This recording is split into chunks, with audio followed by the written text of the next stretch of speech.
as time has passed, more and more people have been getting into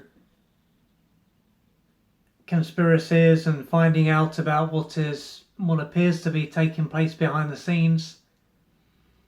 And thanks to social media and different video sharing platforms, it is easier than ever before for someone to find out about what the so-called elites are doing. And this can be seen as a good thing because through more people realizing what is going on, it will be possible to stop what they are doing. And so through having this outlook, someone can do what they can to wake people up. And this can be something that they will try to do through creating videos or starting conversations with random people on the street as well as random people online.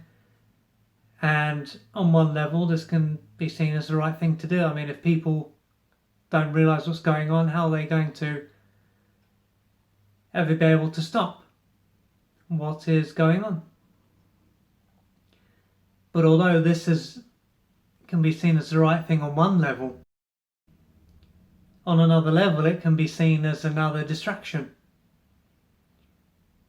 Because all the time that someone is focusing on what someone else is doing and they're trying to stop what they're doing because it is destructive, they're going to be feeding into that reality. And as Carl Jung says, or said, what we resist is what will both persist and grow. They're going to be unknowingly feeding the beast that they want to kill off. And so although so many people can be aware of what's going on or what appears to be going on, without realizing it, these people are simply going to be feeding into more of what they don't want. And the reason why what we resist is what will both persist and grow is due to the law of resonance. And this is a quantum physics law, and what it states is that at a deeper level, everything is vibrating energy.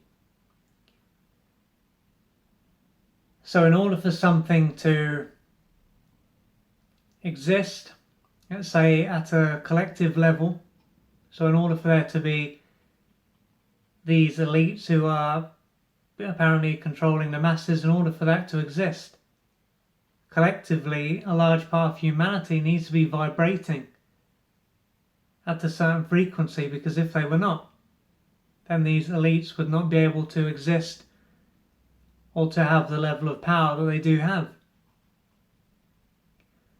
So with this in mind, in order for humanity to create a world that is vastly different to the world that we have now, the key, when it taking into consideration the law of resonance, the key is for them to be vibrating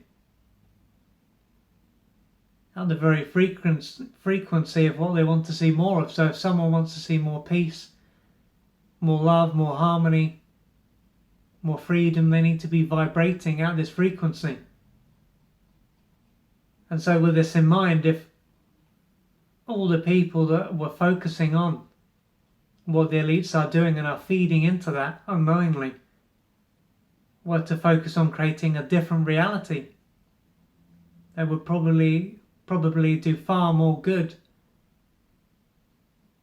for the world than simply focusing on what these other people are supposedly doing. But the trouble is, of course, it is a lot easier for someone to be against and to fight something else because their ego can benefit from it. The ego loves an enemy, it loves someone to fight, someone to go against. But if someone was to take a step back, to no longer identify with their ego and to go within, they would end up having to face pain and parts of themselves that they would rather avoid. And so, with that said, if someone really wants to change the world, perhaps the best thing that they can do is to, and as Gandhi said, to be the change that they want to see. Because if they are vibrating at a certain frequency, they won't be able to experience certain things. And so this is a way for them to not only liberate themselves, but to be an example to others of what is possible.